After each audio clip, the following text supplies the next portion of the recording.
Tá aqui, rebeldia total hoje. Bom, nós falávamos, para quem quiser seguir a rede, tem esse QR Code aqui do lado. É só você apontar sua câmera, você vai entrar no grupo da Rede Global, tá? Rede Global, todas as lives têm um QR Code ali para você copiar. Se você não conseguir, aí você vai aqui, ó, em cima tem redeglobaldecomunicacal.com.br, tá? E aí você vai estar seguindo tudo que a gente coloca, porque o site é uma coisa gigantesca, tem informação para chuchu lá, é só seguir. Bom, reunião informal dos ministros da Defesa de União Europeia nos dias 7 e 8 em Estocolmo. Da esquerda para a direita, Paul Johnson, ministro da Defesa sueco, Jens Stoltenberg, não membro da União Europeia, mas o único importante, visto que é secretário-geral da NATO, e Josep Borrell, alto representante da União para os Negócios Estrangeiros e Política. E aqui diz o seguinte, olha, que os ministros de 27 países europeus reunidos em Estocolmo aprovaram o plano apresentado por Josep, esse alto representante da União Europeia por Negócios Estrangeiros e Política de Segurança para compra conjunta de munições de grande calibre. Então, vamos fazer um resumo um pouco do que, porque a gente está voltando, né? Ficamos um mês preparando a rede global e aí a gente não teve lives durante 30 dias, né? Um monte de gente falando, cadê as lives? Mas agora a gente está de volta, então vamos fazer um remember rápido. O que a gente sempre falou sobre a questão da Ucrânia? Nós dizíamos que a Rússia, há 5 anos ou 6 anos atrás, iria invadir a Ucrânia, que estava sendo preparado isso, que eles estavam no norte da Ucrânia, que a Crimeia era um primeiro passo. Nós dissemos que a Nuland, ela, no processo que ela estava fazendo de troca de poder dentro da Ucrânia, iria motivar a Rússia a esse ataque. Nós já falamos que a fragmentação da União Soviética, ela foi exatamente para, dentro do plano da estrutura de poder mundial, criar a fragmentação da União Soviética para trazer essas repúblicas da União Soviética para dentro da NATO ou da OTAN, e a partir dali desenvolver um plano de avanço às fronteiras da Rússia. É exatamente o que vocês estão assistindo. Agora nós temos a Suécia dentro da OTAN, nós temos a Finlândia, e nós temos uma Finlândia que tem 1.500 quilômetros de fronteira com a Rússia, e do outro lado nós temos o Cazaquistão, na Ásia Central, que também está sendo desestabilizado e é a maior fronteira da Rússia. Nós temos uma Ásia Central desestabilizada, o que significa um risco para a Rússia, mas a Rússia está intervindo e está agindo nesses países que eram ex-União Soviética. A Finlândia, ela é uma ameaça, muito equipamento militar está sendo posicionado lá. Nós temos Kaliningrado, que é um encrave entre Polônia e Lituânia, que também é um grande problema, mas também é um problema para a Rússia, porque eles já fizeram isso recentemente, isolando Kaliningrado, e ali eu vejo uma situação bem complexa para aquela população que está ali. Nós temos uma situação onde aquelas regiões que foram unificadas, elas são uma região onde está havendo. O que está acontecendo dentro da Ucrânia é horroroso, sabe? Quem já viu ou já assistiu ou teve acesso às fotos e a vídeos, é uma coisa absurda, mas é assim. Há uma série de outras ramificações que acontecem a partir dali. A Rússia está tendo uma população que está envelhecendo, do outro lado, nós temos uma Ucrânia que foi nazificada pela NATO, pela OTAN. Essa nazificação começa logo após o fim da Segunda Guerra Mundial, através de Joseph Bandeiras e todo o processo do projeto aerodinâmico feito pela CIA em conjunto com outros elementos dentro da Ucrânia. Essa nazificação, ela também teve a participação do lado russo, porque, afinal de contas, os Wagners, eles têm origem dos militares russos, e os militares russos também têm envolvimento com essa coisa nazista, né? Que é uma dialética, mas ela está presente dos dois lados. A população não sabe nada disso. Tudo isso que nós estamos falando aqui não sai na mídia, tudo isso aí os youtubers não falam, porque o estudo exige profundidade, e a profundidade não existe no sistema hoje. Então é coisa tudo muito rasa, é uma coisa tudo muito, sabe, vamos ganhar audiência, vamos mostrar. O que eles gostam de mostrar é sangue na tela. Eles gostam de mostrar as pessoas morrendo, eles gostam de mostrar bomba caindo, mas a coisa que deveria ser debatida mesmo não é debatida, né? Então, tudo isso que eu estou falando é um resumo para a gente entender um pouco do que a gente vai falar aqui. Pois bem, durante os estudos que a gente foi fazendo, a gente foi percebendo uma coisa muito clara, que o complexo militar americano estava entregando armas, eles estavam desovando todo um equipamento militar que estava ali armazenado por muito tempo e que já são mais ultrapassados em relação às gerações de novas armas que está sendo produzido, como armas eletromagnéticas, armas DIL, como as armas lasers, são drones que usam lasers. Os DILs já são conhecidos, já foram falados, esse negócio de que aconteceu na Califórnia, que aconteceu na Austrália, todo mundo já sabe.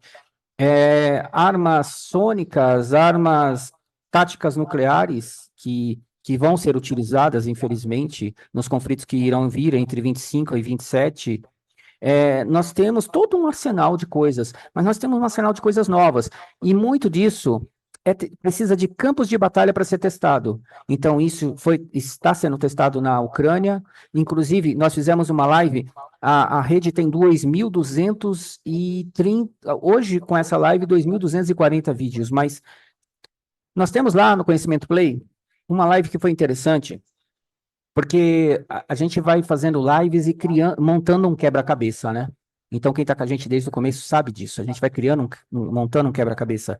E esse quebra-cabeça tem uma live ali que a gente fala das empresas de tecnologia de inteligência artificial que estão no campo de batalha da Ucrânia, testando esses desenvolvimentos de reconhecimento facial e de tudo em campo de batalha. Ou seja, a Ucrânia é um grande palco para as corporações. E o que você imagina que acontece? Que para se testar tudo isso, pessoas morrem. Pessoas estão morrendo no teste de armas, no teste de inteligência artificial em campo de batalha. E sim, claro, obviamente que os satélites Starlink do senhor Elon Musk estão no campo de batalha. E ele ganha fortuna com isso, porque ele recebe para isso. Ele não põe o satélite dele lá de graça. Aí você tem os enxames de drone, aí você tem toda uma nova tecnologia, robôs, e tudo está sendo utilizado em campo de batalha. Mas grande parte do que era estocado e que digamos, armamento mais ultrapassado, foi desovado na Ucrânia, e ali se criou um corredor de distribuição para o Sahel, na África, onde Burkina Faso, Chad, estão ali, Mali e um monte de países naquela região do Sahel envolvidas em conflitos armados, digamos, entre aspas, criados pelo sistema, onde terroristas e população local, militares locais, estão em batalha. A água no Chad está se tornando cada vez mais rara, tá cada vez o lago do Chad está secando e são milhões de pessoas ali. E a água vai gerar conflitos também. Então, a tendência do Sahel é se tornar uma bomba relógio que vai cada vez piorando a situação, e para isso os militares dão gargalhada, para isso os militares dão risada, porque eles usam aquilo para aquele povo que está ali, nossos irmãos africanos, a qual, inclusive, nós temos lives aqui com o Inene dos Santos, que vai começar terça-feira, e nós temos também o Vitorino de Angola, Inene de Angola, e vamos ter outros irmãos da África fazendo lives com a gente. A Rede Global vai ser global. Então, até convidamos você que está assistindo, se quiser fazer parte da Rede Global, é só mandar seu currículo para a gente. Mas, a princípio, nossos irmãos são usados para isso. Estão sendo usados para isso. Então, esses testes de armas que acontecem é uma realidade. E aí, essa distribuição de arma, ela cria um corredor que vai parar no Indo-Pacífico. Por quê? Porque no Afeganistão nós temos um processo em desenvolvimento num Paquistão que está cada vez ficando enfraquecendo mais, com uma série de problemas internos, políticos, econômicos e etc. E ali do lado nós temos o Afeganistão. Então, o Afeganistão de olho no Paquistão, e o Paquistão tem armas nucleares.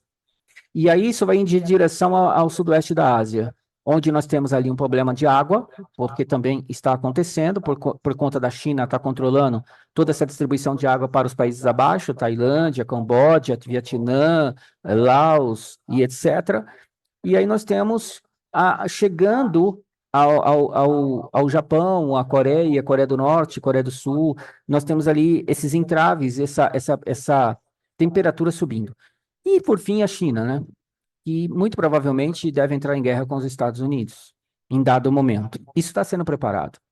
Então, esse resumo é para mostrar que a intenção, quando você vê uma guerra como está acontecendo na Ucrânia, ela tem ramificações, e são muitas ramificações.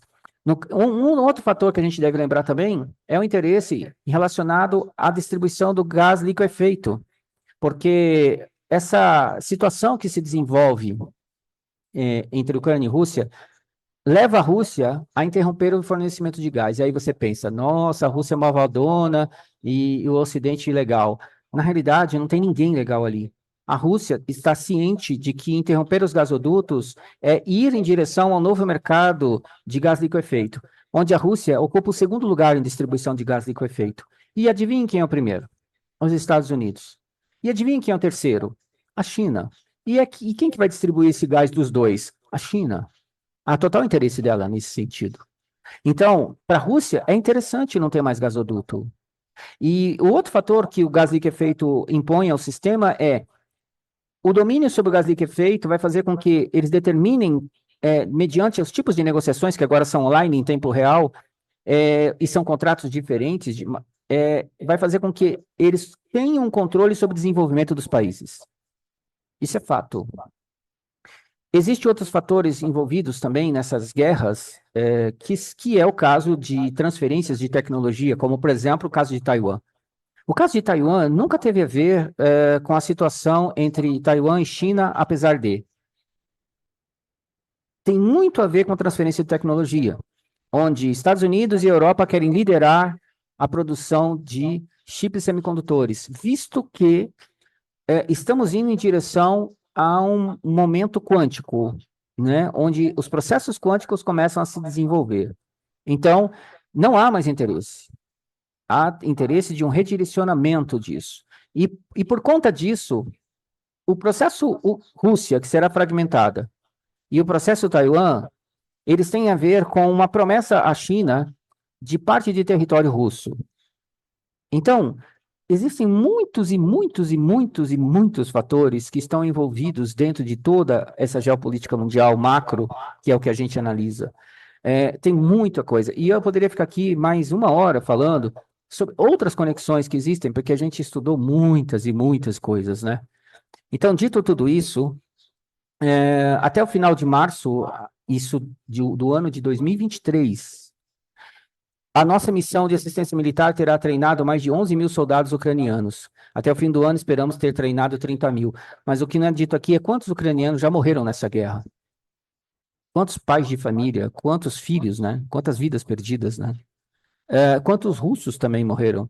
Em duas populações, como a gente disse, que no caso da Rússia especialmente, está envelhecendo. Perdeu um mundo de empresas, mas a promessa é, não, a gente vai ter um desenvolvimento. Sim, a Rússia está ganhando muito dinheiro, o governo russo está ganhando muito dinheiro. Dinheiro, inclusive, que vem do mercado negro, na distribuição do petróleo onde eles não poderiam, e assim por diante. Mas o contexto nem é esse, porque os Estados Unidos continuam em parceria com os Estados Unidos. Os Estados Unidos continua comprando urânio, inclusive, da Rússia, alumínio e etc. Os processos comerciais nunca cessaram, nem de China com os Estados Unidos, nem de Rússia com os Estados Unidos. Agora, a mídia é controlada. Então, quando a mídia é controlada, ela diz o que as pessoas querem ouvir. E as pessoas não estão nem aí. Experimenta falar sobre a Ucrânia com qualquer pessoa. Ela vai entrar na dialética. A Rússia é malvadona, o Ocidente é legal, e é isso que está acontecendo. Mas e as pessoas que estão morrendo? Bom, as pessoas estão morrendo é um detalhe. Ninguém se importa. Entende? Então, a comoção com o que está acontecendo no sul do país. Mas alguma vez vocês ouviram as pessoas debaterem as barragens? Vocês alguma vez viram as pessoas analisarem o que está acontecendo em relação a isso? Vocês já viram as pessoas preocupadas em sair em zonas de risco? Sair das zonas de risco? As coisas... Primeiro, que nem agora, entre 2025 e 2027, vai vir de novo terapia genética, vai vir de novo lockdowns climáticos, lockdowns de saúde, vai vir de novo, e vai vir os conflitos que vão ser de uma intensidade nunca vista. Vai ter apagões, vai ter intermitência ou uma situação mais instável da internet, vai ter lugares que vai ter problemas muito sérios.